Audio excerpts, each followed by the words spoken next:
The webcam market has made strides in the last few years, and Insta360 is no stranger. Now they're cutting prices while keeping quality and giving even more choice to the high-end webcam market. So let's have a look at the new Insta360 Link 2 and the Link C. These new cameras from Insta360 feature a half-inch sensor, which make them among the largest sensors in any webcam available. The bigger the sensor, the better the image, well, usually. But this can also mean better low-light performance, especially when paired with cell phone-like processing techniques. Insta360 was kind enough to send these cameras for review, but fear not, my words are my own. The day the cameras arrived, I actually streamed a scary game couch gaming night with my friends and figured it would be the perfect plug-and-play test for bad lighting. All we had was the ceiling light, a candle, and any light from the TV. For chatting and other stuff, we turned the ceiling light on, and I was pretty happy with the image quality I was getting. Sure, it wasn't the best, but a lot of the time people don't always have the ability to perfectly set everything up, nor do they always have the right gear. Or sometimes you just want to set up a camera and do your thing. It's October, aka spooky season, so to get the right vibe for the scary game we were streaming, we turned the ceiling light off, which is probably the absolute worst case scenario for low light testing a webcam. To my surprise, the image was still usable. It definitely wasn't ideal, but still usable given the no light configuration. But what about a more normal room lighting setup? Let's change gears and switch to that.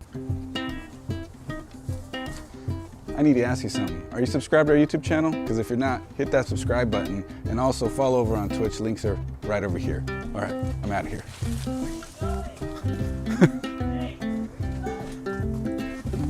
I don't like it over there. This is the Insta360 Link 1, the original. So here we are with the sort of worst case scenario lighting for any camera, especially a webcam. There's not enough light in this room. All I have is some background lighting, the screens, and my ceiling fan. And as you can see, I'm basically covered in a shadow right now with a hot spot on my head. It is a little overexposed, but this is full automatic and really bad lighting for this camera. Let's see how the full automatic and really bad lighting on the Insta360 Link 2 looks like. And now we're on the Insta360 Link 2.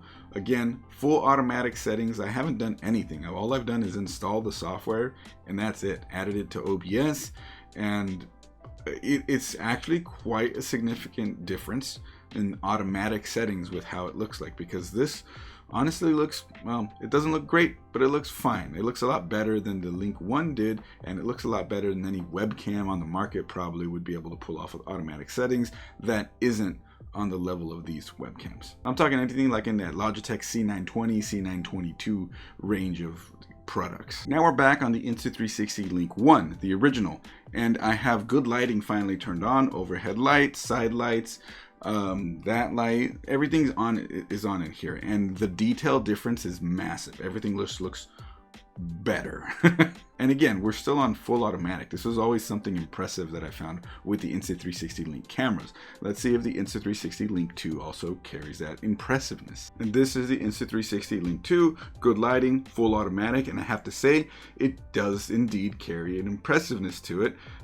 It looks nice and sharp, and what I'm noticing is I feel like colors look better on it too. So that's definitely an advantage that I'm seeing right now. One thing that I also liked was quick autofocus. So let's try that real quick. And that is, that's not just quick autofocus, that's fast. Insta360 Link 2 does have an advantage that we will get to in a little bit. One advantage that bigger cameras like mirrorless and DSLRs have is that you can get a blurry background with an expensive lens most of the time, and you're gonna spend a lot for it. But using the virtual camera in the software for the Insta360 Link, or the Link 2 obviously, you can add some blurriness to the background, and it's nice, makes it look a little possibly nicer than it is. But just be aware, as you can see, there's stuttering happening right now. It's because I'm testing this on kind of a low-end laptop. So that software, that functionality can be I don't know, it can be hard on the system. That means if you're gaming, that means it could also cost you some FPS, so just be aware of that. I wanted to talk about the software though, because one thing that I've always liked about the Insta360 Link software is that there's a lot of stuff you can do in it. Here I am in the effects page for this one, and you can control exposure. You can set it over to manual, and you have shutter speed control and ISO control, Autofocus, you can turn it to manual. You can do manual color temperature. That one's important. Obviously, so is shutter speed and ISO. I'm going to leave this in auto for now. And like, you have brightness control, contrast, saturation, sharpness. You can turn HDR off and on, anti-flicker. You can do color presets. So that's also really nice. You can just switch between colors by setting the preset there. You have background replacement options there, filters. It's a really full-fledged software, but the very fact that you can adjust shutter speed, ISO, exposure, that's already huge. You also have controls for the gimbal that's on the camera, and you have AI zoom, AI tracking. You can adjust your tracking speed right here, quick, ordinary, slow, depending. You can enable auto tracking. You can do all that stuff with it. You can control everything about the camera and the software. You can even turn the gesture control off and on, and so on. It's a full-fledged software. But now that we spent some time with the software, one of the things that the Insta360 Link team has been touting about this camera is that the microphone on it is also very good. Right now I'm on a $30 condenser microphone from Toner, but let's switch over to the Insta360 Link 2 AI noise canceling nice microphone. So I have the software right now in voice focus mode. Air conditioning is on, but my door's closed and there's nothing else going on in the room. It isn't very well treated in here, but this is how the microphone sounds. Just nothing else is done to it. No filters, nothing, just the voice focus mode in the software. Let's switch that over to voice suppression. And so here's voice suppression. I think one thing that I noticed with either of these is that other sounds will get filtered out. So we're talking like claps. I don't know. Like, it doesn't register as much on the bars when I'm looking at it. This could mean that like I'm tapping on the desk as I'm talking right now, and if I'm not talking, it doesn't get it. So it does do good work in noise suppression, so that's nice to see. I do have to say that this is probably the best webcam microphone that I've tested on any webcam. The bar isn't that high though, but for Insta360 to jump, or rather set the bar so high because of the noise suppression functions, as well as just sounding pretty good, it's a solid option. It's really nice to use that way. As a streamer, I probably still use my own microphone, something closer to my mouth, because you have less echo, less reverb, stuff like that. But if you wanted an all-in-one solution, if you needed it for business reasons, meetings, school, or just like an emergency secondary microphone or something like that, it's a pretty good option. AI tracking is always fun though, so I'm going to go ahead and do the gesture to unlock that, and you'll see that it's gonna look for me. It's gonna run around with me. It can be a really cool feature, and it is one that I really like on these cameras. So if that's a feature though that you didn't want and you wanted to spend less on a webcam, Insta360 is also selling the Insta360 Link C. This one right here, no gimbal. It can do tracking by punching in and that sort of thing, but no gimbal on this one, and it is going to cost less as a result. So that's nice. So I moved the Insta360 Link 2 over to my main streaming setup, and I have to say it does look good here. It's mostly in auto. I've made a few adjustments to it, but yeah, I mean, this is obviously definitely usable, but I also have it up against my A5100, which has a $400 Sigma lens on it. So I would say it's not a really a fair comparison for a webcam like this. However, that's a 1080p camera. So let me show you how that looks real quick. This is my Sony A5100. So this is my mirrorless camera configuration, and this is what I like to stream with and shoot a lot of my content with.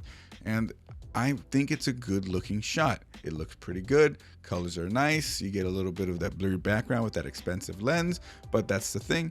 Yeah, you see in the webcam, you don't really get that blurry background. You'd have to get it really close to you or lean in, something like that. But let me show you a more head-to-head comparison. So I actually have the cameras next to each other. The mirrorless camera is a little further back, but you get you can see me next to me right now, and it's webcam. So that's I guess that would be on your left. I'll mark it, but like The one that is a little bit brighter, that's the webcam, and the one with the blurrier background obviously is the mirrorless camera.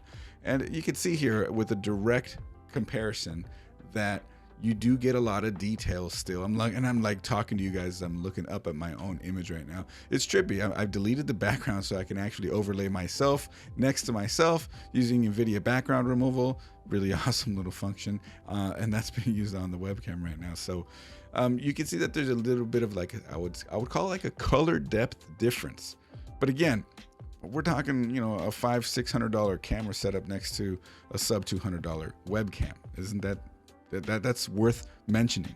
Webcams could never really get this close until just a couple of years ago, which it's just crazy to me to think about. A long-held belief that I've had is that webcams just generally perform better with more light, and that's because of the sensor size on the webcam. Even though this has one of the biggest sensor sizes in any webcams out there, it's amongst the top. Smaller sensors still need more light to look good, and I like running my configuration kind of dark. Now I'm going to turn a bunch of lights on and set this back to auto, and you'll see probably you're going to end up liking the image more. And bam, all the lights are on, ceiling light, all the lights in the back, my side, all that stuff. And I feel like it looks nice.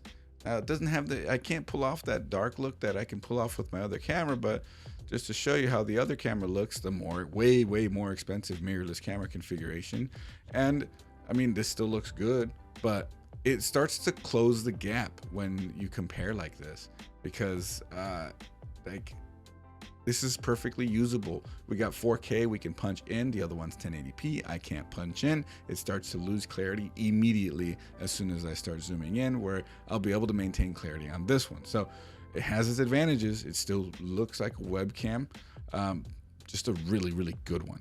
For a webcam to look like a mirrorless camera, that's going to be a different story and a different product altogether. But for a webcam to look this good is obviously a really awesome thing. Just for the hell of it, I decided to play around a little bit more with how it looks and do some tuning and make some adjustments to contrast, make some adjustments to saturation, and I think I have it looking even better now. That's awesome. One more thing to talk about with the gestures too is, I can't forget, you can zoom in and out. You just gotta do this a little bit for the zoom in, and there we go. If I want to leave it there, I could leave it there, but I could bring that back up and then go down to bring it back out, and there we go. It's fun, it's useful, and it's fun. On that subject of price comparison though, the Insta360 Link 2 comes in at $199, and the Link C, that's the one with no gimbal if you don't need it, is at $149. So both cameras, especially the Link C, come in way less than the original Insta360 Link. And I've seen some people talk about how the image quality difference between the original Link and the Link 2 isn't huge. But for somebody who's getting into the market, somebody who is looking into, I guess let's call it a high-end webcam after the fact, after all these releases, and you have products from Elgato and products from Insta360 Link and products from OBSBot, and you have prices that are all over the place now. Look, the Insta360 Link original started at $300, and there was no cheaper option. That was it. Now it's dropped $100 to get this one for, some might say, the same image quality, but it has its advantages still, like I saw with the automatic testing, and then also a cheaper one with no gimbal for literally half the cost. So if you were gonna say, sure, oh whatever, it has the same image quality, that's fine. It's $100 cheaper. Some people might call it the same camera, but at $100 cheaper, that makes it better. And the microphone that's in it is also improved, so that's an advantage for the people who want that. Last couple of years, the webcam market has massively changed, and now we have stuff that can compete. We have stuff that people can use as their main content creation, webcams for streaming, YouTube videos, and all sorts of stuff, whereas that wasn't really a thing before. It was clearly obvious people were using low quality cameras in the past, and the goal was always to upgrade to a mirrorless or DSLR setup.